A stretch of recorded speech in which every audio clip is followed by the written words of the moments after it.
Today, I'll prepare a natural fertilizer for your garden that will make your plants grow healthier, greener, and more vibrant, using cornflower powder. You might not expect it, but corn flour is a valuable soil booster.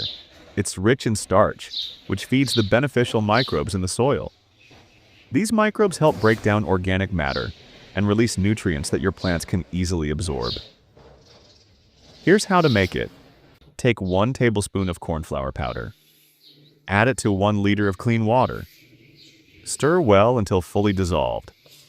Let the mixture sit for 20 to 30 minutes. This gives time for the solution to activate. After that, pour it directly at the base of your plants once a week. This mixture works especially well in vegetable beds and flowering pots.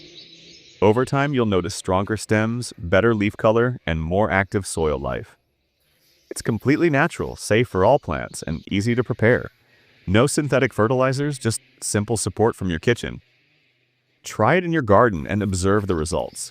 If you found this helpful, like the video and share it with someone who loves plants. Nature gives us more than we think. We just have to know how to use it.